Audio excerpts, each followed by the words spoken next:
This is the Pigskin and the Mosh Pit podcast.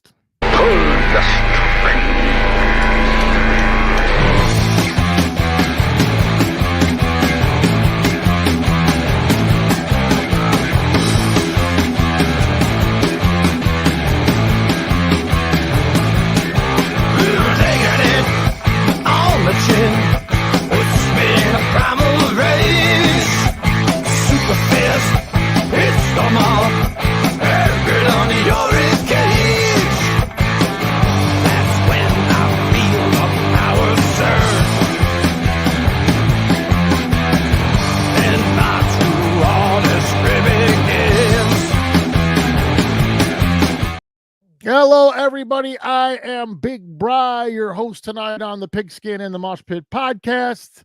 And as always, let me bring in my panel. First up, from Purgatory, ex-Mushroomhead lead singer and co-founder. Also, Jeffrey Nothing. There's Jeff Hatrix. What's up, brother? What's up, dude? Chilling in the living room tonight. Chilling out, and you're always moving around. Keeping it going, keeping it moving.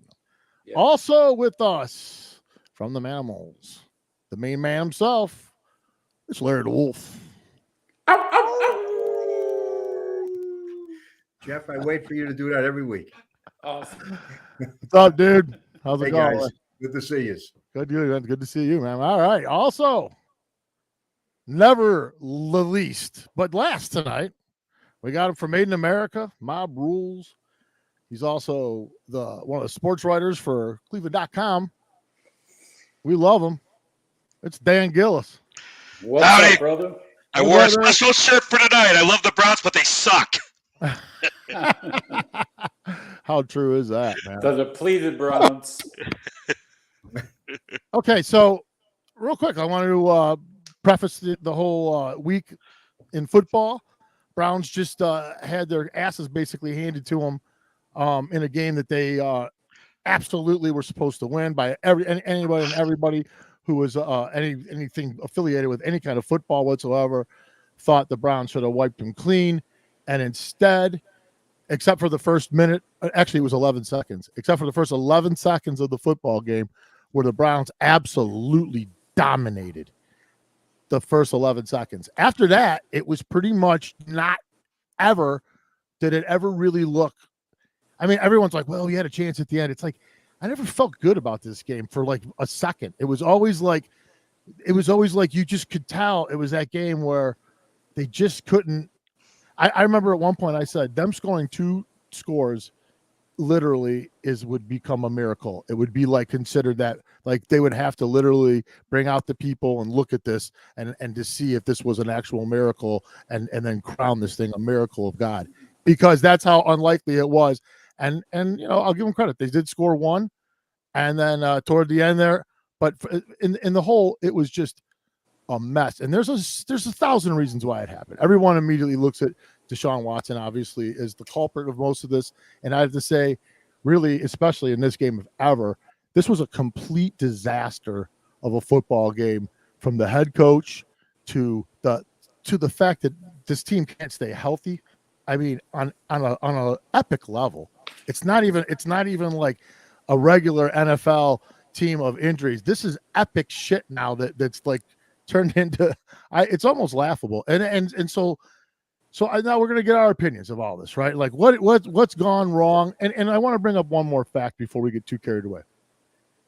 It's been a really weird season. Let's just say it like that also. I mean, like, especially just within our own division right now. Okay. We are tied with the Ravens. Okay. So that, you know, like, all hope ain't lost. However, there is a thing called the eye test.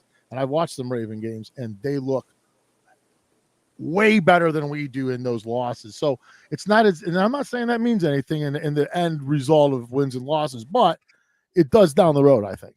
And the Bengals too. I mean, it's a crazy year, right? I mean, I don't think people saw that coming. So let's not get too crazy. I understand that we can taper our expectations somewhat, but we have not really impressed. At least I'm not impressed by the Browns yet this year.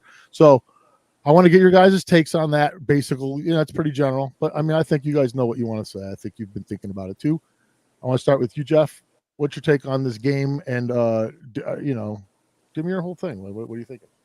I think season so far, it's same as last year before that. I feel like if I'm Jimmy Haslam, I'm demanding that Stefanski plays his players in the preseason because they just have not been ready. And I feel like maybe had they been playing these weeks, we wouldn't be having all these crazy injuries that are piling up. And I know we got guys that are just coming off injury list and playing.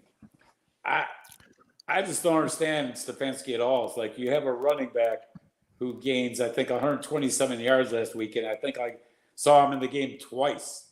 And the other guy, maybe he wasn't hesitating in every run this time, but he's pretty much known for it to me. And I just think play calling's terrible, and Watson gets zero protection. And you were right. We talked about it earlier. I think the makeshift line protected him better than the starters. Yeah. Yeah. I just think that, like as I'm watching that game after a little while, I literally was counting from the snap to where he was literally had somebody within, a yard of him. And sometimes I got to one and the guys were already literally right there. And I'm like, and this was going on it was a lot of that going on, and it was like, there's no threat of any kind of offense. So these guys can just pin their ears back. It's obviously what's going on is they just pin their ears back and they're like, but it didn't work against Jacksonville because we were running the ball and getting 5, 6, 7 yards. I know.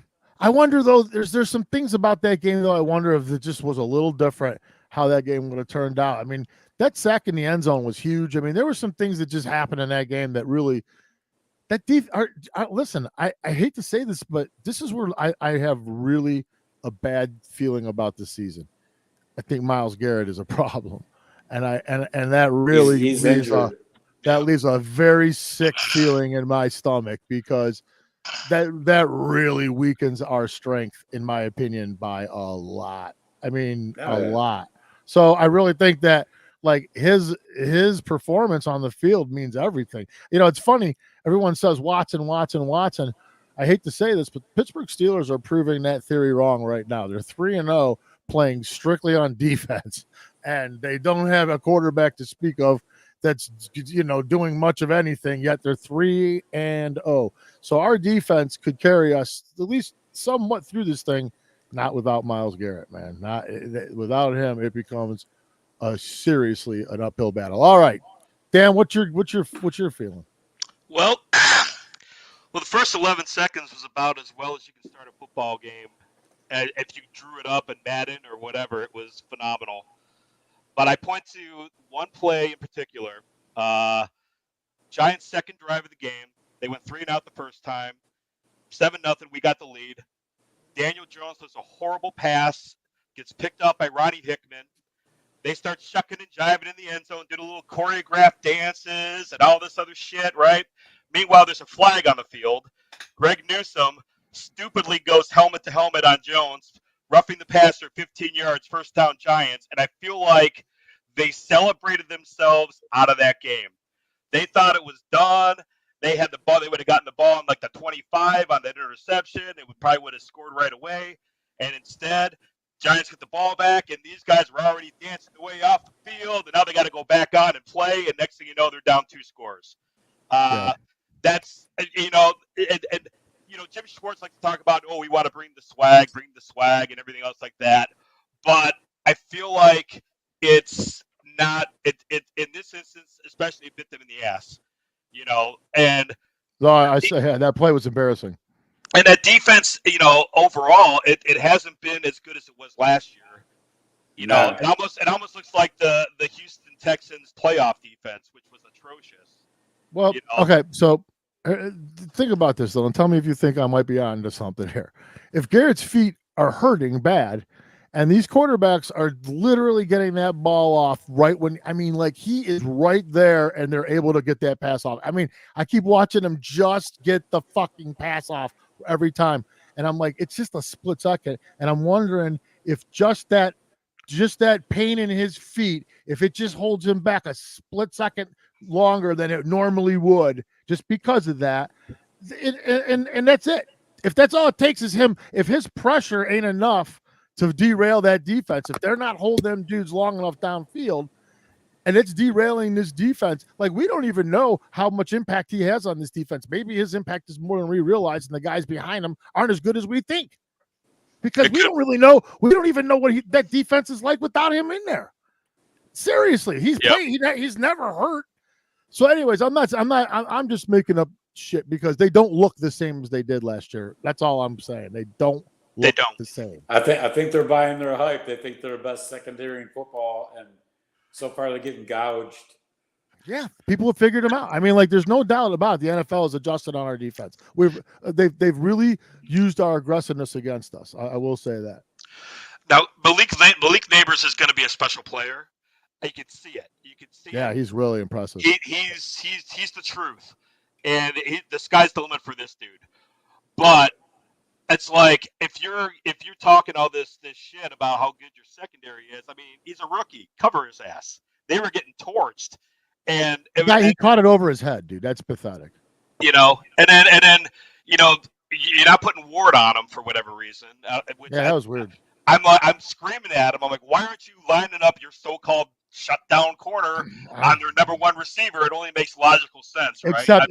Except there was a obvious size differential that they're probably saving Ward. His head from another concussion. It's true. I'm not. That's what I'm thinking too, because that guy's a big dude. He's a freak of nature. You can just see at times it almost looked like a man playing with kids. He just had that ability to separate himself. And I feel like let's go ahead, man. I feel like the fundamentals are just not there. Like, they keep shooting themselves in the foot. They'll get a big play and it's called back for some fucked up thing. Like, like that kick and Hopkins running past the 50. It's like, don't you know you're not supposed to go past it? It's like, who's missing out on what's the reality of the situation? Yep. Well, the roughing the passer penalty, it takes away an interception, and it was stupid. Yep. He already threw the ball. He didn't have to hit him. And less lead with your fucking helmets. I mean, come on, dude. Yeah, some stupid shit. Greg Newsome is in his contract year, and he, from what I gather, his attitude is like awful. I look at him and he's blowing coverages and he's yapping and everything else like that, and it's like, dude, we there's a reason why they tried to trade you in the offseason. It's not because your contract's expiring. You're reading you're believing your own hype, and you need to fucking scale it back a little bit. You're not that good. So where are we at right now? How soon before Vrabel's head coach? They're not going to get rid of Stefanski that quick. Larry, someone is blowing it. Larry, did you watch the Browns game? Yeah, I watched a good portion of it, as and much then I as you realized can there was no reason to waste any more of my time watching because they looked like they gave up. Thank you. And again, I don't understand when men. I wouldn't let my kids give up on a sport. So and I'm not saying they gave up, but it had the overall vibe. And I get that there's a ebb and flow to a game. It just looked like they were shocked as everybody sitting home I'm watching it on TV and probably in the stadium. They seemed to be every bit as shocked as all of us were watching how the Giants were performing. Now, I've got to tell you guys, I heard some stuff about Myles Garrett. You're saying about the feet or whatever. I mean, his production went way off the second half of last season. He was invisible in that playoff loss. So this is not, this has been a while. And someone else has got to step up. Like I said last week, Jets lost their number one pass rusher, supposed to be this year, Jermaine Johnson, to a ruptured Achilles, gone for the season. That's a drama. Will McDonald, nobody knows who the hell Will McDonald is. Well, he's second in the league in sacks right now, 5.5 after 3 games. That's called somebody else steps the fuck up. Guy has to get angry and say, I will tell you, the guy who was great the other day was that Dexter Lawrence the second. Maybe the Browns should find Dexter Lawrence the first or the third and get him to play on the line, because Dexter Lawrence the second out of Clemson was giving a clinic in how to blow shit up as a defensive tackle the other day. He was disruptive as hell. Completely. Yeah. That's who we should have got. They could have run all over the place. They couldn't run anywhere with that guy. He was blowing every fucking play up, and he gets 2 sacks on his own from the defensive tackle position. That guy was outstanding. He looked like all world in that game. And maybe that's not a knock on the Browns offense. It just might be that guy might just be that effing good. But he looked like a monster the other day, and they just didn't look like they had any way to adjust to it. Yep. They just don't look like they don't look like a professional offense right now at all. I mean, they don't even like things just aren't working, period. Like they don't. And even when they do, there's a penalty in those situations, it seems like. And how many times does the penalty have nothing to do with the play? Yep. The success of the play. You know what I mean? Is Lawrence who we lost when we got OBJ? No, that was Shabril Peppers and Kevin Zeitler. Yeah, but I mean, like, we gave up those players. I'm saying. Draft picks? Yeah. It might have been. I believe so. Well, he's a hell of a player. Yeah. That guy's a force. That trade never should have happened even before Watson. Well, the trade part of both of them sucked. I mean, let's just be honest. I mean, giving up all them picks, and I think it's hurting us. I really do. I think when you go 4 years without a first round pick, I think that definitely has an effect on your overall team. I mean, like it's going to. OBJ was hype 100%. Well, and I think it definitely hurt our depth, if nothing else. I mean, I think you're seeing injuries derail our team because we don't have the kind of depth that we did a couple of years ago. It's like, it's funny how none of the windows have lined up for the Browns whatsoever. Our defense has been stellar, our offensive line, our running game, but we couldn't get the quarterback in play. And then our receivers were, but this was like, that was out. But again, I'll go back to this one point, the Pittsburgh Steelers, and God knows I fucking hate them, and I'm not, but they're disproving all that stuff right now. And so you don't need, if there's one team out there right now that makes the Browns look more stupid than anybody, it's them. And it's because of that. It's because they are now taking Justin Fields and they're 3-0 and they're winning with defense and they're literally just doing old school measures and they're staying in the game all the way through the first 3 quarters and then they win.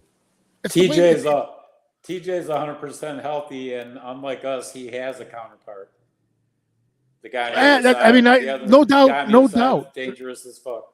Their defense is winning them games though, and that's and I guess what I'm just saying though is that it's just an amazing thing that here we are again. It's another season again where we're talking about the little things that are derailing this team. Now here's a team with no quarterback. But like you said, we're tied with Baltimore, and Cincinnati is 0-3. It's not like the sky already fell. It's not. It's true. Games. No, and and for what it's worth, it's 100% true that there's nothing that says. I mean, look at we talked about injuries, right? Baltimore is one injury away from absolutely a different season. I mean, one dude would derail that entire team. Done. Yeah. All right. So like it's the same. Pittsburgh will play a real team soon. And that guy in Baltimore does love to run around a lot and put himself in some real precarious situations. And I don't see him finishing the season. And I'm just going to be honest, I really don't. So I'm not worried about Baltimore as much. But it's a weird year, man. It's a weird year. Yeah. It's been rough. It's been rough watching them so far. I think you are definitely right about preseason. I think that the money has really done a number on this game. I mean, think about we're on preseason game 3 right now, because the preseason is now. Yeah, so and they look like a preseason team. They do. Games. They look terrible. They just look like dog shit. And it's amazing how Sam Darnold looks. Yeah, I know. Well, you know what? You know what though? BigBri, I will tell you, to people who knew how talented he was, it shouldn't be a shock. Because he went through Adam Gase and the other shit that the Jets put him through. The guy got no support. I forget how many offensive coordinators he dealt with. I mean, they were terrible. And of course, Belichick, because he never misses an opportunity to burn the Jets, made a comment today that everybody in the NFL knew how talented Sam Darnold was, except for the Jets, because he just loves to. And and he's a good guy. There were plays he made that if he was on Kansas City, people would be saying he was Mahomes. I mean, he made ridiculous plays on the Jets, but the problem was they were a terrible team he was playing with. I mean, Adam Gase was miserable. The one that terrible still coach. The one that still kills me is Josh Allen. How do you get Baker Mayfield when you could have taken Josh Allen? I watched Josh Allen last night put on a clinic, and I was on Team Allen going back to 2018. I wanted him, if not number 1, at number 4. I wanted Barkley 1 and Allen 4. That was my ideal draft, and I was on record with that. And as I watched Allen go off, I'm like, this is who we got. Instead, we got this little midget who likes to talk, you know. Yeah, I hated the Mayfield pick. I couldn't stand it. And now, and I'm watching him last night, and without any, I lost all his receivers and everything else. Oh, hell, it's going to come down to mortality. Bullshit. When you're that good, when you're that special, you elevate the people around you. And granted, his line's really good. Yes. James Cook has showed up as a good running back, but Jesus H. Christ, man, this dude, he's the best quarterback in the league. I dare I say it, Patrick Mahomes, people might be pissed about that. I mean, he's got 3 rings now, but to me, currently, Allen's the best. He has it all. Dan, you made a great statement. I think I've said something along those lines before about leadership. You just said, when you're great, you elevate the performance of all those around you. I'm going to ask you all a question. Do you see Deshaun Watson doing that during any of these games? No. I see he has no chance. Objectively. He has zero chance. He has Jeff, he has a chance. Zero line. Oh, he does. The line's terrible. He put the ball 100% in Tillman's hands. That was going to be a game winner. Tillman's like, I'm not a receiver. Why am I here? 100%. Here's what I'm afraid of. Go ahead. You run for your life. You got to hit 17 times and sack 8 times. I can't blame Watson for this one. Our offensive line. That's not. I didn't. You didn't ask that. I didn't say blame. I asked to your point very specifically. Do you see somebody? Okay, the other day in the Jets game, and I will say the Jets had a stellar game against the Patriots. They have a stat here.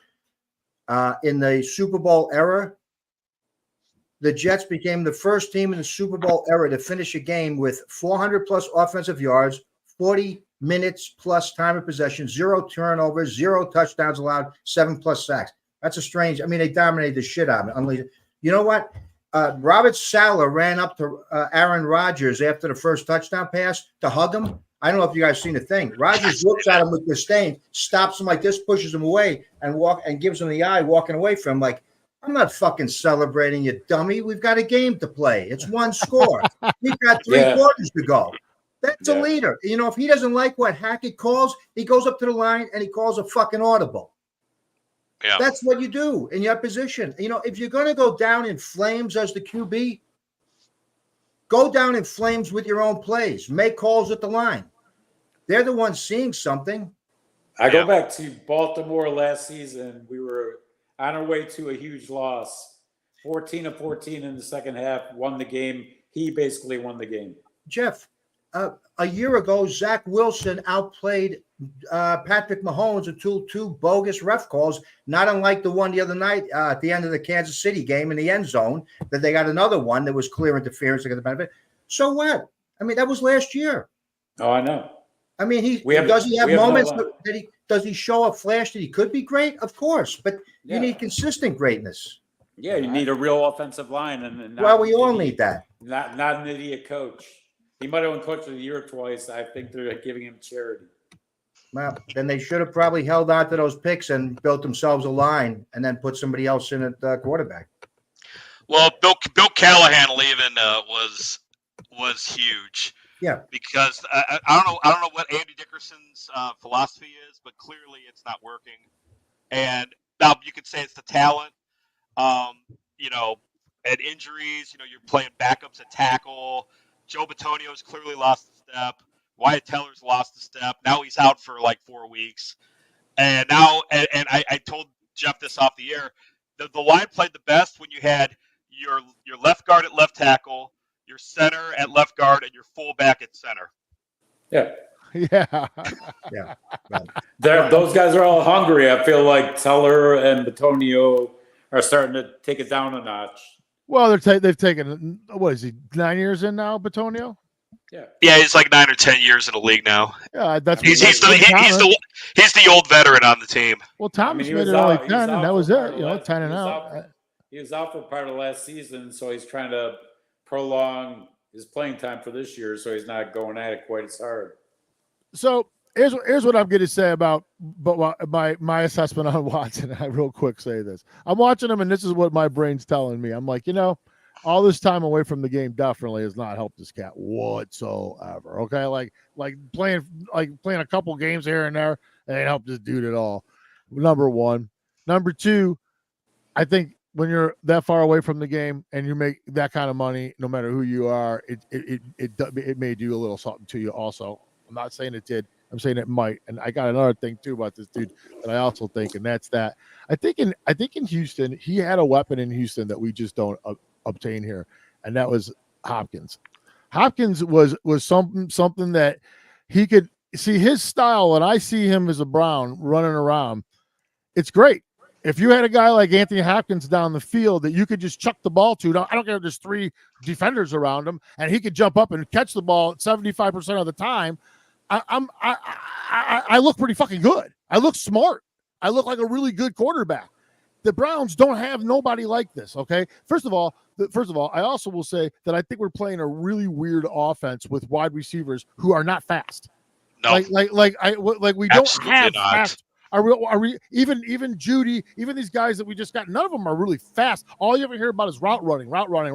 That's great. Devise an offense for that. Don't be playing a spread out offense where speed matters and trying to create gaps and zones for people to get open in when you don't have any threat of that. They don't even have to bite on anything. They're not as afraid of you. They're like, yeah, that dude, we'll stay back here and keep everybody in front of us, and we won't have to worry about none of you guys because nobody's fast enough to get past us. Period. And they're not getting open. No. And that's the problem too when you got a line that can't block, and you got a guy trying to run around, to save himself, trying to buy time, and these guys aren't getting open. I'm afraid. Yeah, they're too cute, right? They're just getting. They just seem like they're being very like this whole offense that they've tried to devise and everything. It's like, well, did you even consider your personnel when you were actually devising this offense? Because I'm thinking you might be lacking some things to run this thing, like the way you're trying. I saw a thing on, I think, Pro Football Focus said the Browns have the slowest route running time of all 32 teams for a receiving group. Whoa, that's ridiculous. That's shocking. Man, we got rid of Anthony Schwartz for no reason. I'll tell you what, the most impressive play I thought in that whole game was the Tillman drop. I thought that play was the most, if you want to use this as a euphemism, but everybody wants Flacco back, right? That was the most Flacco-esque pass where this guy's covered. You have to put the ball in this perfect spot. He drilled that. He threw that fucking ball. That dude should have caught that ball. It was perfect. That was the most impressive pass of that entire game. I was like, well, but my problem with Watson is that I think he's built to hold that ball a little too long. He's so athletic. He gets out of a lot of those situations. And with Anthony Hopkins down the field, it works. You can throw the ball down the field and Anthony Hopkins catches it. You don't have anything like that on this team. I'm sorry, we just don't. So there's no one to throw to like that. If the guys ain't open, they ain't catching it. I mean that's just the way it is, and that's all I see. Their offense. So I don't know if I give Andrew Berry as much credit as I have now. I don't know if I'm bringing some of that back. I'm like, dude, some of these players may not be working out the way I thought they were supposed to. Like, you know what I'm saying? Am I crazy, or is it the coaching not using the players the right way? What do you guys think? I think part of it is now you have Stefanski and Dorsey trying to marry their two offensive schemes together, and what we're seeing is a clusterfuck because it's like oil and water. It's not working, and you gotta commit to one or the other. Either go with the whole game manager thing that made Cousins great, that actually made Mayfield look serviceable for a year until now. It turned Watson into a game manager, or you go full on with that whole RPO shotgun spread shit that he was doing in Houston that Dorsey does, and say, okay, this is what we're going to do. Here's the reins, Dorsey. You call the plays, and we're going to sink or swim with you. Because There's no cohesiveness. There's no rhythm. There's no identity. You're not running the ball to save your ass. Your passing is awful. Your line is garbage. Watson Timing is all off. Timing's off. Watson's been inconsistent. He's Yeah, getting ugly. his ass kicked. These guys are dropping passes that are hitting him in the hands when they're getting thrown to him, or he's throwing too high. It's everything is just off with the offense. And I think the problem is Haslam or somebody needs to go in and sit Kevin Stefanski and Ken Dorsey down and say, look, we're going with one of you. One of you are calling the offense. The other one, get the fuck out of the way. And this is what we're going to do. One game. Go with the one scheme. One guy calling the plays, and that's it. And if it don't work, then deuces and go to the next guy. Because it's just not. It's just it's playing like two guys that don't know, that they think they know what they're doing the most, and they're trying to make it all work, and it's not. Yeah. Though, Dan, I agree with you, Dan. But, Jeff said something. He probably made the best point earlier when he said, hey, it's only 3 games in. It's true. If you guys win, Jeff said it earlier, if you guys win and you beat the Raiders this week and you put a couple wins together, and, now we're looking at 3-2 instead of 1-2, you'll feel a whole lot better. So there's no time to panic. And you do have the guy, right? Stefanski's reigning coach of the year, right? 2 times in 4 years. Yeah. So these are smart people that know what they're doing. I know we're all looking at it from layman's terms and trying to decide, I'm sure they know that they're frustrated too, and they probably identify a lot of the same problems. But it's a winnable game against the Raiders coming up, and if they string 2 together, all of a sudden, hey, this is still this league is still a 500 league for most of the teams out there. And it's 1 or 2 calls. That's why when people get crazy about the Chiefs right? calls and the bad, when they get bad about the bad calls as a season ago, well, that shitty call that the Raiders got to their benefit again the other day, that's going to help them down the road, whether it's home field advantage, because we all know they're going to be in the playoffs. No way they're not. But still, it's a long season. But, Stefanski, I'm sure, he's a smart guy. He's a good coach. You guys are in good hands. Yeah. They might be 2 weeks away from everybody sitting here saying, hey, we're back on the train. Everything's good. You're absolutely right. A team can turn it around really quick. It happens all the time, man. You see it in the NFL. A team turns it around really, really quick. Yeah. It just hasn't looked good yet at all. It hasn't looked good yet. I mean, I don't follow baseball at all, but I know BigBri, you and Jeff were talking about that on the weekly show. You touch on baseball, and wasn't a few months ago the Indians were just cruising, and then they hit kind of a lull, and then they finished strong and they're in a thing. I mean, there's an ebb and flow to the season. I know, and including myself, I thought they were done. I mean, I agree. It was like that inevitable thing. It was just doom and gloom, and then, like you said, they surprised the shit out of me. And for whatever reason, we're a historically great finisher in September. It doesn't matter who the coach was or anything. It's always been the case. And then to disappear in October, but I did. Yeah, that's at some point, right? At some point, that's on Hargrove and Tito making idiot calls.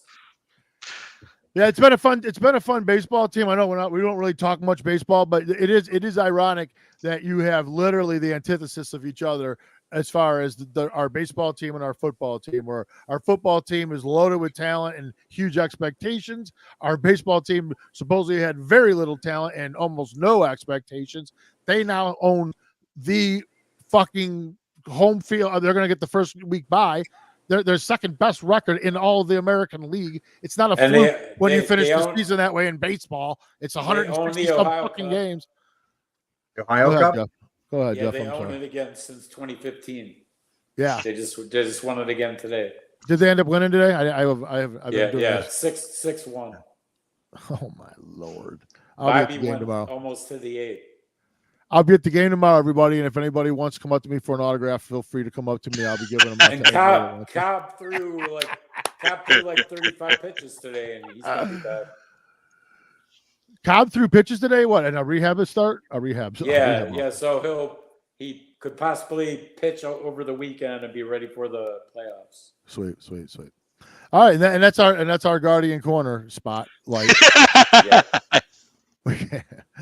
But no, I am excited about that though. I'm so would, pumped for the playoffs. I can't even tell you. I am. I would love to see Dorsey get a shot to call a game. I keep going back to John Fox in Denver when he had Tebow and they won because they played to his strengths. And and then there's like the AVP game against Pittsburgh in the playoffs. That was a murder of Pittsburgh. And I would just like to see him be a head coach and let everybody else do their jobs. Yeah, I don't know what's going to happen. Isn't it kind of funny how you got some of these how they really spent on the coaches this year and really went crazy with the coaching this year and got multiple head coaches and multiple different people to come in here and then a new offensive coordinator and all that and they haven't looked this bad in years. I mean, like literally, like the last 2 years or so, they come out, they've looked way better than they did this year. And so it just maybe it's the adage: too many Chiefs, not enough Indians. Yeah, maybe they're being pulled in too many different directions. Too many chefs in the kitchen. I wonder what Vrabel is even saying. Is like, are they ever going to let him have a interview right now? He's with like the media or something. The guy's like invisible. Yeah, he's hiding. He's like, I don't know nothing. Yeah, I was never ready. I don't know shit. Don't blame me. I met him years ago at an event down at Ohio State. He strikes me as a very confident guy that has a lot of credentials behind him. That if he wants to make his opinion known, he'll make it known.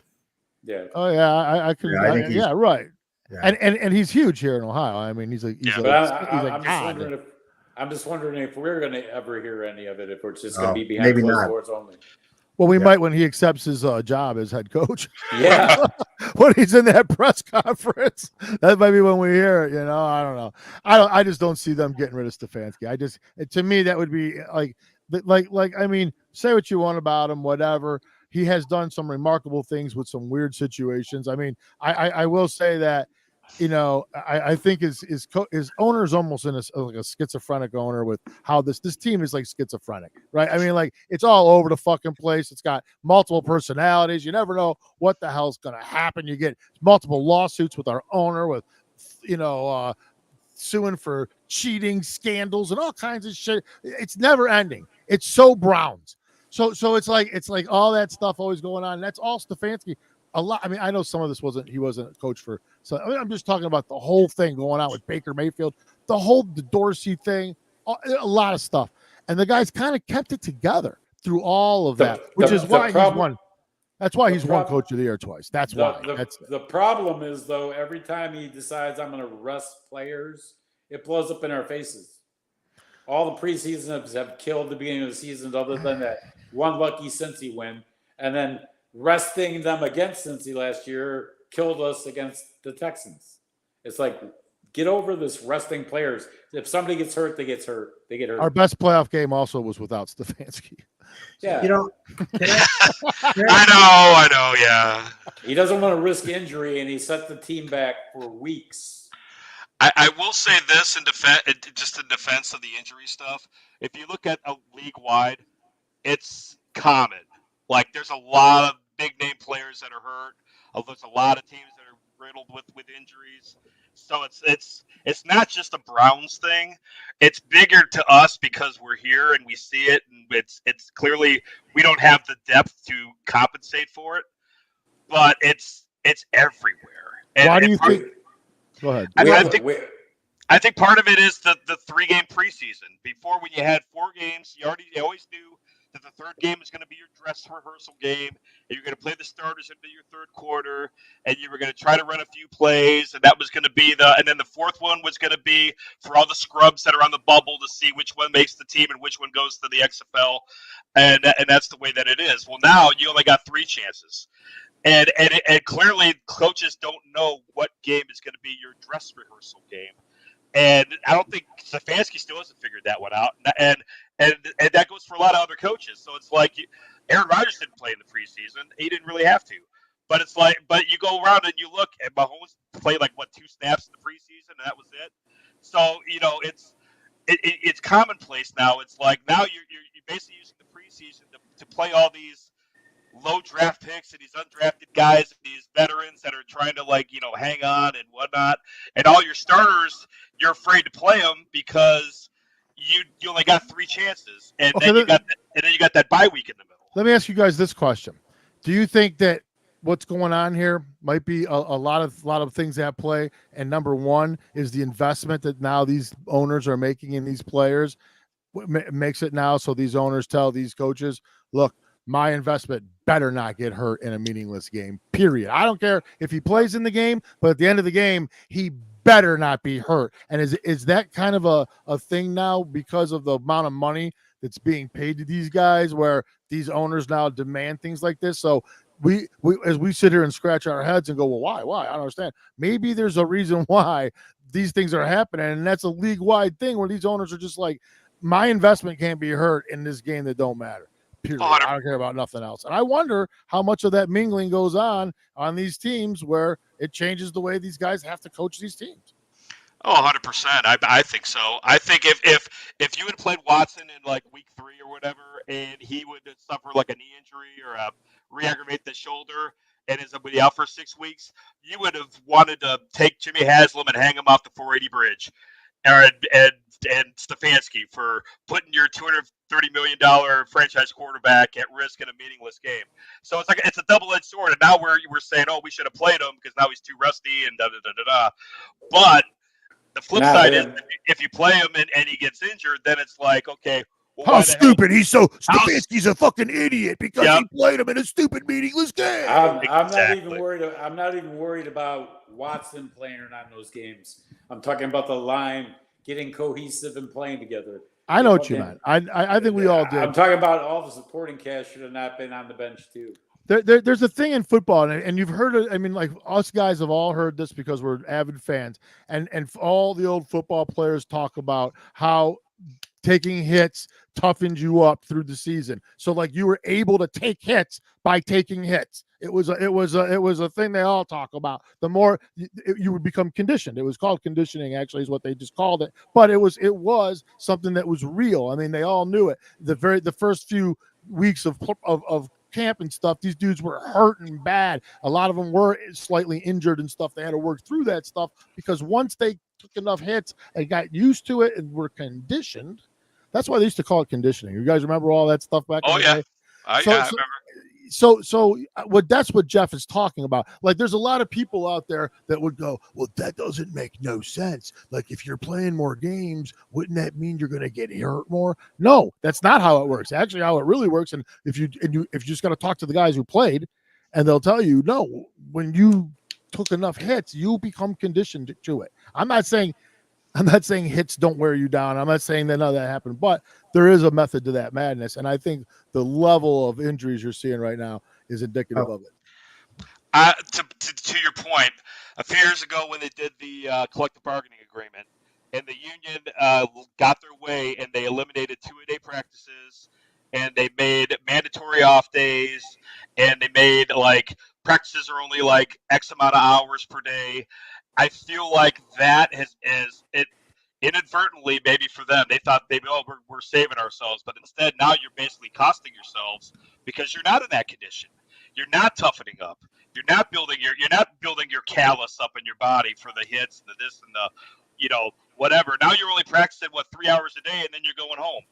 So it's like so now you're not getting that in training camp. You're not getting that in the preseason because now you're afraid to play anybody because you only got 3 games now instead of 4. And now you go into the regular season and you're not conditioned. You don't have the extra practice, you don't have the extra game time. And now and a lot of people are saying that these first 3 weeks are like the preseason. Yeah. And not just with the Browns, but league wide. And that's the thing is because it's just a thing. The union screwed themselves trying to make things safer for their players, and they made it less safe and more hazardous. Probably. So it's a good thing there's 17 games because if we didn't do good in the first 3, then who cares? We got 14 more. We got 14 more. but we all got this. Every team has the same challenge. Yeah. Oh yeah. It's the same challenge. I'm just watching our guys suck because they're not ready. You're right, Larry. You're right. but there is one difference. There is one little difference here, and that's like, and I mean, I guess it is. It's just the position that the Browns are lucky as fuck to be in right now, and that's that. I think the two best teams in our division are 1 and 2 and 0 and 3. I think the worst team in our division is 3-0, and I think the Browns are 1 and 2. And I think that is the luckiest the situation that the Browns are staring at right now is so fortunate that the teams in our division suck also, except for Pittsburgh, who obviously, and I don't care what you say. Sucks too. I don't care. They're not going to, this is not a sustainable, if it is, it'll be historic. I mean, they're not a 3-0 team. This is a historic season if it's sustainable. Okay. But so I think that's the good fortune of the Browns right now is that I think that they are still in a position to correct this and come out okay simply because of that. Right? Yes. 100%. Yes. And I was going to make a point on the thing we're talking about the injuries and the conditioning because, the injury bug sucks. I told you, I watched my hero Namath go down when I was 10 years old to a stupid, meaningless preseason game that the NFL at the time just wanted. Pete Rozelle wanted to sell the opening of Tampa Stadium. And the kickoff of the 71 season, Namath gets hurt in a meaningless game. And that changed the trajectory of his career. Nobody wants to see that shit happen. I get it. But they all have to play by that. But it was funny. I have a buddy of mine, I was a good friend who was one of the strength coaches in the Browns. He left this going into this season to take a role with Arizona. And, in talking with him, he'd get the younger guys and he'd get guys who were rehabbing and stuff. But the guys who were the starters, they're training in the off season. Their agents are not telling them to come into camp. They're not going into Cleveland, going into our facility to train. They're training on their own wherever they live. Yeah, if you look at Christian McCaffrey, the way his dad, Ed McCaffrey, had him train his whole life and the work ethic that guy has, and he's still injured. I mean, his workouts are absurd if you ever see him. And that's why he's a guy who's not a particularly gigantic guy, and his brother's excelling. I mean, they have great DNA or whatever, when they're with their mom and dad. But I mean, those guys, they have the talent, but they've outworked most others who have similar talent and size, and that's why and yet he's still hurt. It's tough. It's not the old NFL where they got to show up and they get in shape and they go to an off-season job, whatever they do. They make so much money. They have personal everything. Yeah, they're expected to stay in shape now. I mean, I will say that. I know game shape's different, but it's not the NFL of the 70s where they're getting their brains beat out. No. It's a time with the quarterback, with the talent positions, is more a timing thing with the receivers. The receivers, for the most part, does it matter if they're getting covered or not? You're right. They throw it to covered guys all the time. 5 yards. They throw it to covered guys all the time because I'll guarantee you it's more than half of the time. It's an interference call. So they don't have to worry about it. It's like I don't even have to. They don't have to catch it anymore. I still get 50% completion ratio without even a catch because of the interference. Right. That part of the NFL, I will say that is my least favorite part of the NFL. That plus a lot of these roughing the passer penalties. See, the thing that I hate about them, it's like okay, I get you trying to be safer, and you know what? Everyone should wear them fucking Guardian helmets then. If that's what you're trying to do, then wear those fucking things. But because I don't care about that, it doesn't change the game to me. It doesn't alter the game. The thing I hate about altering the game is it's not that you can't hit the quarterback as much, although I do love that, and I miss watching Montana get his back just bent like this as the dude would crunch him. I loved it, but you can't see that no more. But what you do get now are these calls that change the outcomes of these games, especially on the interference side. So the interference thing, these are 40-yard penalties, 30-yard fucking penalties, and they're not even being called fairly. I mean, we keep talking about the unfairness of the calls right now in the league where you're looking at Kansas City games now and you're going, man, Kansas City games are really getting weird. Really Kansas City games are getting weirder and weirder and weirder. Like you could only win so many games on an interference call at the end of the fucking game. How many of those can you win? All of them when they're the darlings like that. Yeah, it's weird, man. Tay effect. Yeah. Well, I mean, it's partially it was bad before that. Yeah, it's partially that, but you know what I do? I also think Goodell has a love affair with a dynasty team. I think that the Patriots dynasty thing. I think the NFL wants that. I think that they love that, and I think that they found the darling to make that happen with with her in the booth during the game. I mean, it's a perfect. Everything's just for the NFL, and especially Goodell. I mean, that dude's watching them games with a boner, and so like it's, but it's for everyone else, it's impossible to watch. It's literally nauseating. For the whole rest of the United States, it's nauseating. So I that part I don't understand, and it's weird to be doing some shit like that when you're introducing gambling right now into sports and everything. The one thing that will destroy the integrity of your sport faster than anything is if gambling is determined that you are fixing games because gambling is legal now, and that creeps into your thing where it becomes like boxing and it becomes like all these other sports that were ruined by that kind of shit. And so they're toying around with that stuff, and I know that's kind of off the subject and everything, but it's like that. It's spot on, because I made that point, I think, last time about how boxing was corrupted. And, if you guys remember, there used to be a thing with it was no longer during, as great as Muhammad Ali was, there was a period there where it created that whole thing of you have to beat the champ. You have to like really beat him to take the title. Yes.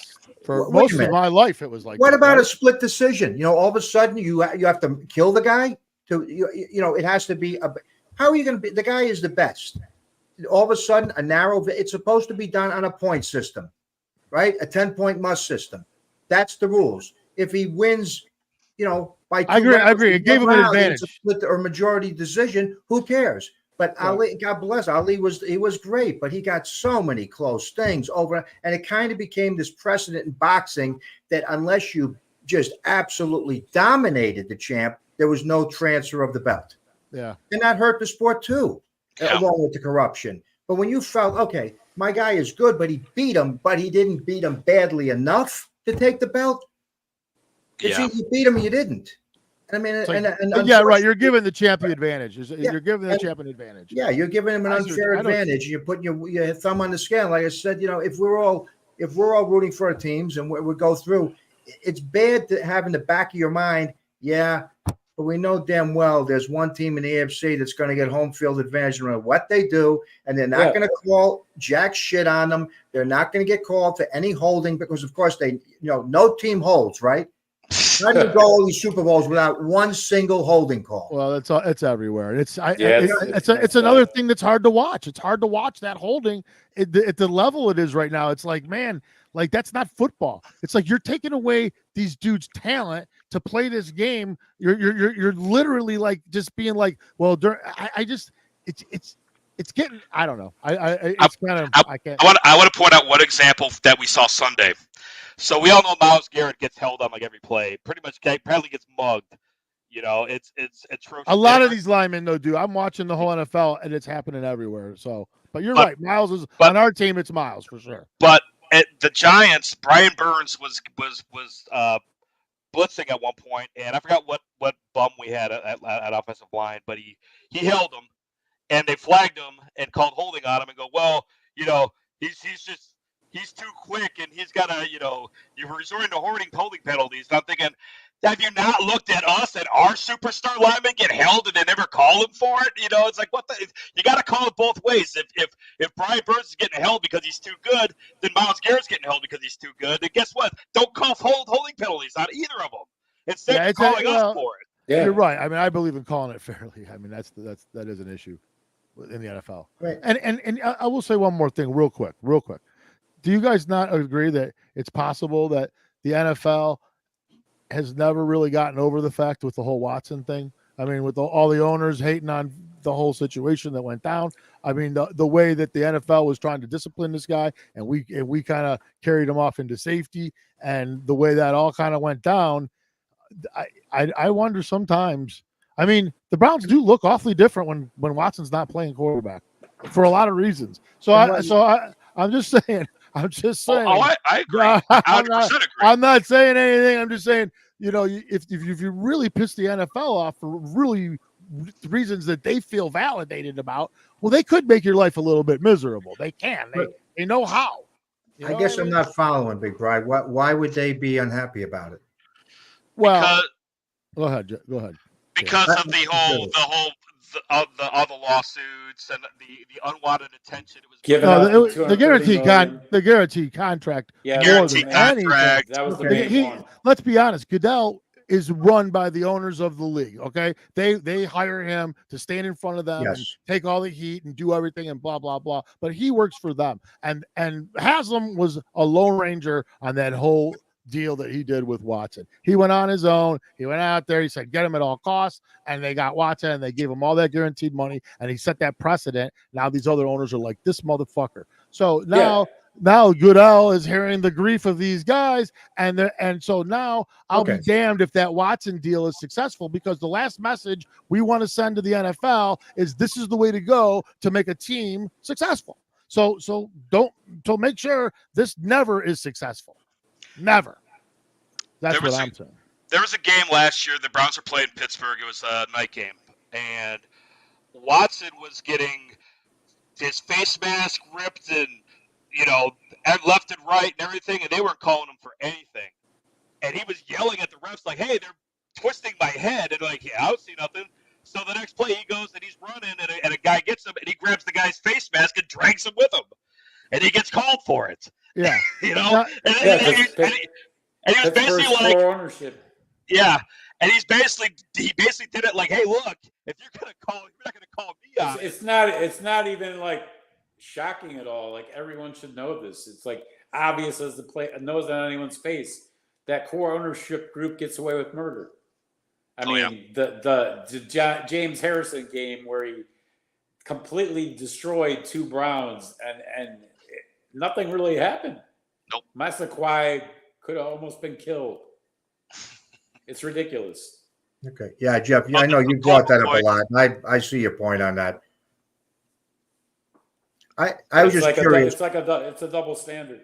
Yeah. Oh, that's been going on a long time, I think. But yeah, I understand what you're saying. Who were the four teams in that cabal or that Illuminati? It's Pittsburgh, Kansas City, Dallas, and it could be New Orleans. I'm just not positive.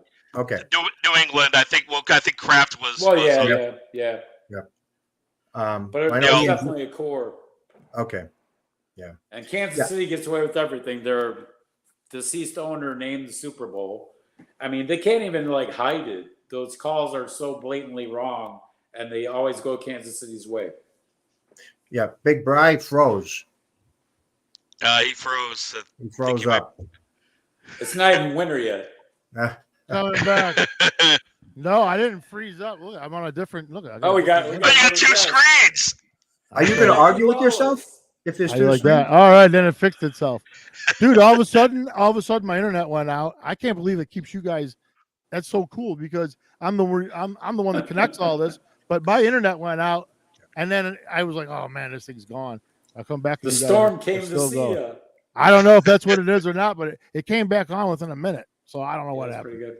So we're back. We're back. We still got a couple minutes. Larry, you got something for us? Oh, I was just curious when I asked about that because I really didn't. I don't know, why. I was sincerely curious on why you guys felt that the league might be against Watson. I don't know, and let me just real quick say this. I want to say There's a little bit of an anti-Browns thing. It's not because I think. Well, I just don't think the calls have been so against us, and I'm not. That's not even my point at all because I don't think really it has been. I mean, I think we've really done a lot of our own penalties ourselves. What I'm saying is this: as we're talking about the Chiefs, right? And you know how that's. I do believe the referees sometimes do things and that help them out. Okay, what I'm saying is, don't ever expect that ever from the NFL in the Browns' behalf. If Watson is in that is quarterbacking, let's just say that I don't believe for 1 second that Watson will ever get the benefit of the doubt with the NFL referees because I do believe that that whole thing. They at all costs, that is not going to be successful. I guarantee you that order came down as soon as that deal was made. They're like, they can do whatever they want, but Watson will never fucking go to the Super Bowl. I wonder that all the time. I do. Don't think that shit don't happen. Just think about when we got our team after it was stolen. They gave the team to the guy who orchestrated the stealing. I mean, we're screwed from day one all the time. In a stadium that was thrown together haphazardly, yeah, and you basically took away all of your your draft hit. You know, you gave them an expansion draft. Said, "Oh, we're gonna let all these bums be on the expansion list for you. Good luck." These are good points. It almost felt like Browns fans, they'll go for anything. Build whatever, they'll come. Don't worry about it. Yeah. We can Oh, build yeah. a dog house and that won't matter. 100%. Yeah, I mean, never got the Browns. Never. Yeah, it is what it is at this point, though, and there's no It's a excuse. farce. There's no excuse if this season ends is in a shitty way. I don't give a fuck. There's no excuse for it. I mean, I'll say it right now. The Chiefs are three-peating. You make me Right sick. now. Write it down. Just saying, I bet you I literally just got sick to my right. stomach when you said that. Because I mean, you know, like there is a certain level of fix, whether it's scripted or not. 100%. well, I just think that if you're not cheating, you're not trying, right? Is that what they? It's making me not want to be a fan. Well, You're I think Jeff. that's That's funny. what it does. I That's think what that's it funny. does. I think that's funny that's where this I mean, think about the podcast might Yankees put and us. baseball. The Yankees and baseball were so much richer than everyone else, and it was almost like, yeah, they're going to win it. They're going to win it. It's like the other teams were like going through the motions after that. We're pretty much in the same boat. They're going to three-peat. That makes me sick. It does. That does. That makes me sick. And you know what? Why wouldn't they? Why not? Why? Don't pick the time right now to maximize the whole Taylor Swift thing. I mean, right now, and it's she's never going to be ridiculous. bigger. She'll Who never be bigger cares? than she is right now. You can't be. I mean, she she's like might be. Elvis. She might be a talented singer. I don't know. I don't listen to her. But what does that have to do with? Why does that matter in football? Who cares? And what's funny is Travis Kelce has played like dog shit. So Yeah. far. Yeah. Yeah. Yeah. He has. He's going to retire. Hey, good. His brother seemed like an okay guy, but now I'm trying to watch something last night, and they've got commercials with the two of them on there with some kind of a cereal promotion. I must have seen it 17 fucking times. I don't, and I had nothing against those guys, but now it is, what do they call it? It's fatigue. I'm going through Kelce fatigue. I'm so tired of seeing those guys. He's running for president next. And they're going to be made king. They're going to be made king and queen. They're not going to be president. Dual presidency. Like both of them are president, though. Both brothers together. I mean, what else is it? They're going to fight Jake Paul and his brother. Yeah. Why not? I don't know. What do you think? So that fight's coming up, right?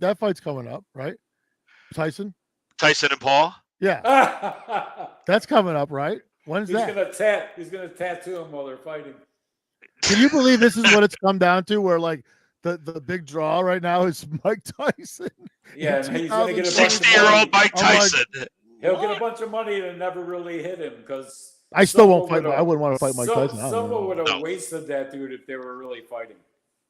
Who? Mike Tyson? Wasted Mike? No, Silva would have wasted that Paul dude had they really been fighting. He was paid to not really try. I guarantee you. Yeah, well, I agree.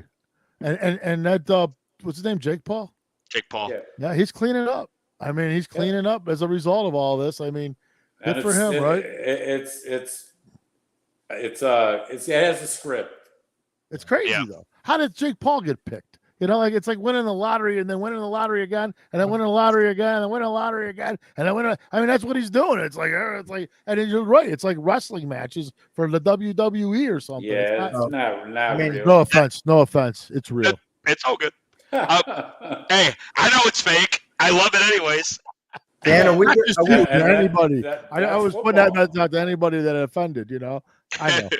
On a bye week, it's pure entertainment, right? Bonus overtime on the Pigskin and the Mosh Pit. Oh, since we have a few pro wrestling fans here, I have to qualify. Are we going to do maybe a wrestling episode on a bye week or something like that? Sure. Oh, I'm if you guys want to do that, I'm game. We all wear masks. Oh, that's unfair. Can you mail me one? Send me one in the mail, man. You might have a couple extra. Anyway, all right, man. Well, that was a fun show. Oh, I mean, we're already. You got something, Larry? I've got a tidbit for you. When I was a kid, I saw one of the Kansas City Chief greats wrestle at the Cleveland Stadium. Really? I saw the Big Cat, Ernie Ladd, wrestle Abdullah the Butcher at the Super Bowl of Wrestling in August of '72. There were about 17 people there in the stadium. It was not well attended, but But Ernie Ladd was a for real guy. When they talk about everybody's getting bigger, Ernie Ladd was a legitimate 6, 8, or 9 back in those. He was they had Buck Buchanan and Ernie Ladd. I saw Ernie Ladd when I was a kid, and of course, he made more money in wrestling at that point. But he was an all-pro. He was a legitimate. He's the best crossover player of all time that was in, had a legitimate football career that went into pro wrestling. Ernie Ladd was a great player, and he was great on the mic, great on the ring. Slow, methodical. He'd wear a crown, and he was come out and say promises. He talked so much shit. It was awesome. He was great. The great Ernie Ladd. Let's say with Wahoo McDaniel. Wahoo McDaniel was okay, but he was not. He was briefly a linebacker for the Jets. He was a good player. That's why I brought him up. That's why I brought him up. Yeah, he was a little before my time, but he was not. Ernie Ladd was a legitimate. I mean, there's a Hall of Fame case that could be made for Ernie Ladd, but he was a Chief back when the Chiefs were great. I do have something. I think I mentioned to you last guys. Namath, of course, I loved, but I was too young to catch him in his early years. It's 55 years ago this season he made his rookie debut. But the guy who I do remember his whole career, was my favorite player that I followed his entire career from start to finish, was the great John Riggins. Whoa! And there's the young man from Kansas, early Riggins. And I don't have, unfortunately, I do have Afro Riggins. I don't have Mohawk Riggins, unfortunately. Mohawk Riggins. Now, it's funny. I don't know if you guys remember Brian Bosworth when he came out. Oh, yeah. The Boz. Bosworth versus Bo Jackson, right? Wasn't that the whole? Yeah. And he had the Mohawk. John Riggins walked into New York with the Mohawk 10, 12 years before that. And the movie that Bosworth made, the whole opening scene where he's walking through the marketplace, that's a direct steal from Joe Namath's CC and Company biker movie with Anne Margaret in 1970. It's the exact same scene. Joe walks through the grocery store, makes a sandwich, winks at the girl at the checkout, walks out, buys a stick of gum. It's the exact same scene. Bosworth ripped off both of them. Oh, wow. I love those things. That's great. So there is the man back when he was with Namath, handing off to him. I like to get these old, whatever they call it, Associated Press pictures that you can get. Sometimes there's heritage auctions. You can find some. That guy was 6'3", almost 235 pounds, running faster than broke all of Gale Sayers' rushing records at Kansas. And I didn't see him play but one time when he was playing for the Lions, for the Redskins. I went up to see him at the Silverdome against the Lions. But I did go to see him at the Hall of Fame game. And I'm not big in pennants, but that year, that was 92 that he went in with the great John Mackey, tight end from the Colts, Lem Barney, from the Lions, Al Davis, and the great John Riggins. And That's awesome. It's a great class. I do have one of these things. Now, I don't wear this stuff. I like to buy stuff, and then I don't wear it so I can take good care of it. And I look and say, why the hell I never wear that? That is the Hall of Fame thing I got 33 years ago from that day. That's awesome. I got to go see. And, of course, it was the Eagles and the Jets just happened to be that day. But the whole point was to go see the great John Riggins, because playing for an NFC team then, most of his career, I didn't get many opportunities to ever see him. Yeah, right. Yeah, right. Yeah, but he was on TV a lot back then, though, with the Redskins. They were on television an awful lot, man. Everybody knew who was getting the ball. It was the Diesel. Fire up that Diesel. Fire up that Diesel. And didn't matter. And a great offensive line. Again, let's go back to that. I mean, you can't, one of the best ever. But that yes, line was but BigBri, the Hogs, right? He ran when the Jets were a shitty offensive line, and he still got yards. The guy was a force. The thing with him with Riggins was, my uncle was friends with Jerry Philbin, and when he drafted him, they said Riggins is crazy. He doesn't know if he feels like playing or not. If he feels like playing, the days he comes in, he says guys are afraid to tackle him. He's hurting them. I mean, there's a famous clip. I don't know if there's any other running back in the NFL that knocked Lawrence Taylor out of the game temporarily. John Riggins did. Facts. I believe it. You can find. I didn't have to look it up. It's the Wolf size, we know.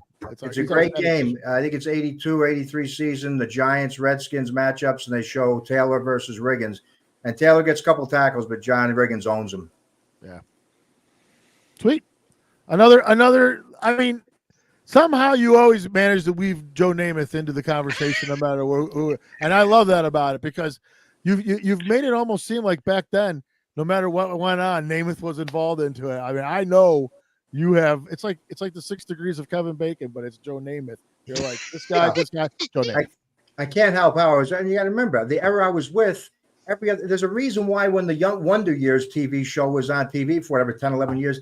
They didn't make him a Roman Gabriel fan wearing a Rams jersey. Well, and I'll tell you what, Monica fan wearing the Raiders thing. They made him a Namath because Namath was the rock star of the NFL. Yeah, you do. And you do a great job. Sports world. You do a great job on Facebook. You'll post stuff. You do not just what you do here and talking with us, but I just read your whole thing about Namath that you just put up there a couple days ago, or was it yesterday?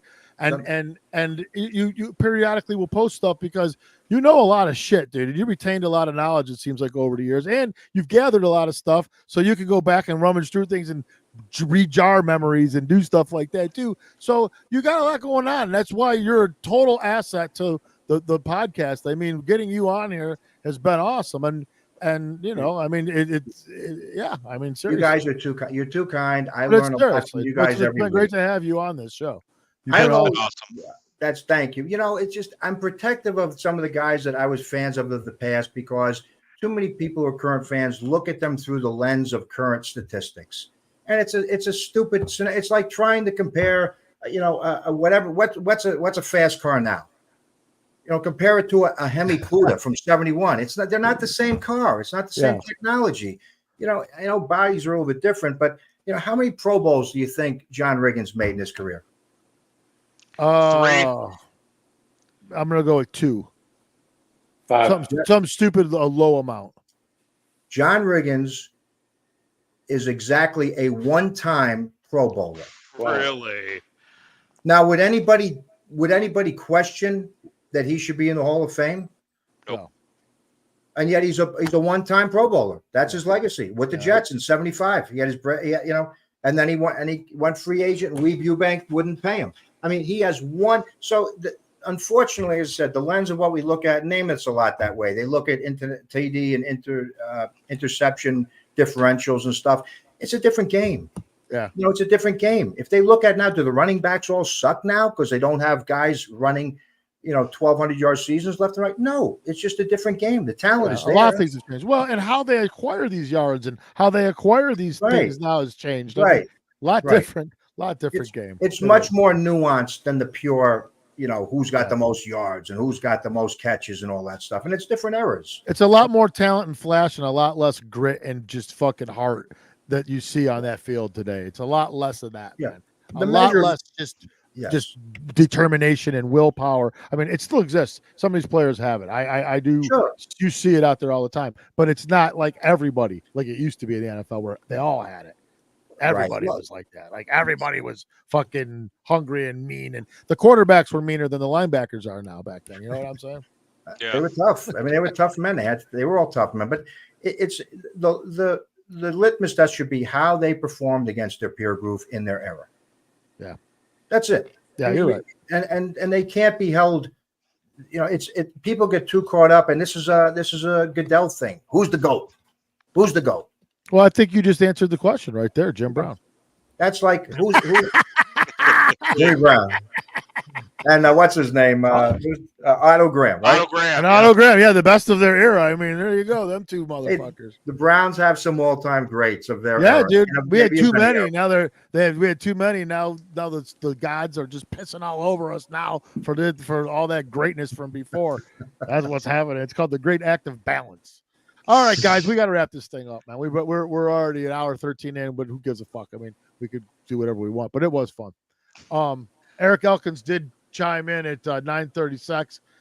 I threw it up there. He said, "What's up, fellas? What's up, Eric? Eric, what's up, me?"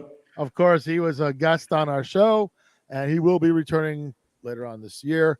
Next week, I got Dave Snodgrass from Best for Saints, Shaggy. Okay. He's also Rick Ray Band, Bound by Fate. Played a few shows with him.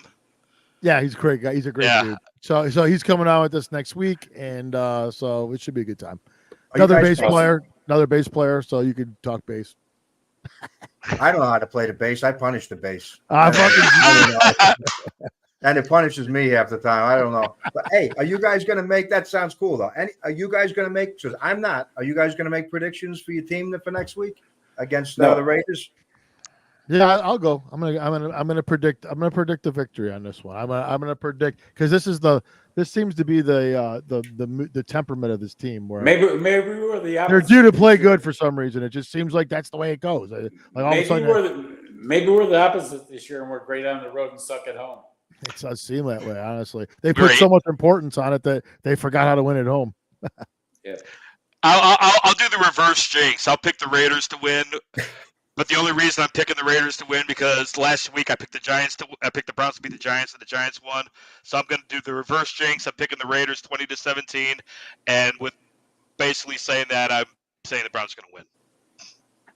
Cool. I got to be honest with you. I think that this is going to be a higher scoring game than we think. I know it sounds crazy after everything we've said. I just don't think that our defense is going to be as stellar as we think, and I think that it's going to give up some points. And I think that for whatever reason, our offense is able to score enough. I just think that it is going to, and I think it's going to be more like I think like 28-23, somewhere in that range, something like that. I think playing in a dome will be beneficial to Watson in the offense. And I'm not saying this in any reason. I mean, I just think this is the way the NFL's been kind of going. You see these teams look terrible, then you see them look great. I mean, look at fucking Dallas. I mean, if you can explain that, even though it was the Browns, I mean, they looked like the most incredible team. They looked like they were going to be the most dominating thing into football, and now they look like Garbage. the worst. They look worse than us now. Like, I don't even understand that. Like, I'm like, what the Dak fuck? Prescott fooled everybody for a week.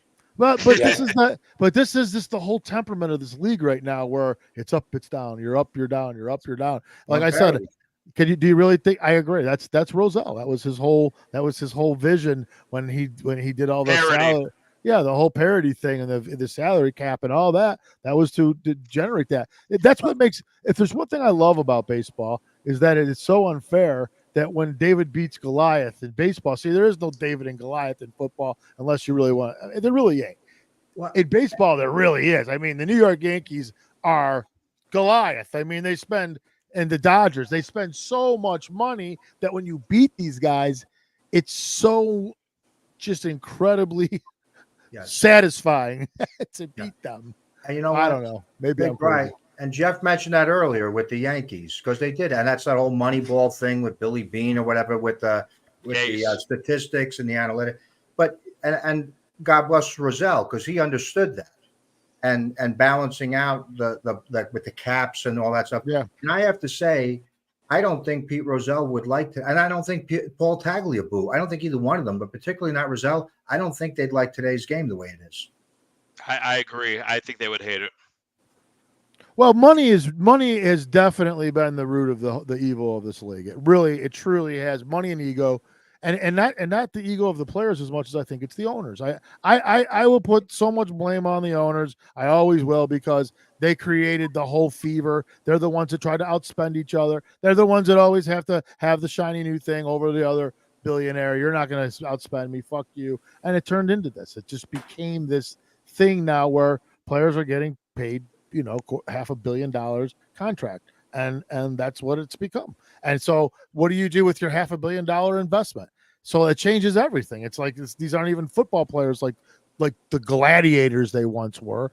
Now these guys are protected by bubble wrap. They're porcelain protected by bubble wrap because these guys have so much invested in them, and it's changed everything. And that's why the rules changed, because these owners want their investments protected. And that's why all this happens. It has nothing to do with how much they care about that guy 10 years down the road and his does he got CTE? God, we really care about that. These guys are ruthless sons of bitches. They don't give a fuck. They care about what's that? Unless you're a running back. No, I'm talking about the owners and the guys that are trying to propose that this is a safety measure. They're protecting their investments. They're protecting, these quarterbacks that they're paying unbelievable money to who aren't even that good. Like you don't even have to be a great quarterback. And in today's league right now, you don't even have to be that good. Top 15 will get you paid $250 million. Yeah. Top 15. I mean, look and unfortunately, there is not generational talent. I mean, we all heard Trevor Lawrence was going to be that guy, and I've seen Trevor Lawrence play. He looks like that guy, but he's struggling. You know, they threw him right in again as a generational talent that was supposed to be a guy could walk in. He was NFL ready from day one. It's a hard job to learn and to step up with the speed of the game and all that from college, even if you're tremendous in college. Yeah. And they don't develop anybody. Consequently, I agree. I don't look around and see tons of great quarterbacks. I see, some great talent, but are they truly great? Yeah. Week in and week out, maybe Josh Allen, to you guys' point earlier. Even Burrows doesn't look very good right now. He's playing great games, but they're still losing. Yeah. All right, guys, we're gonna wrap this thing up. We don't want to burn this thing out. Next week we'll talk more about all this stuff, and so we're gonna check out. Sounds good. All You right, guys man. Have a good night. Yeah, man. We'll see you later. Go Browns, man. Here we go, Brownies. Here we go. Roof, Whoop, roof. All whoop. right, guys. We'll see you guys next week. See you. Peace Late. out. Bye, guys.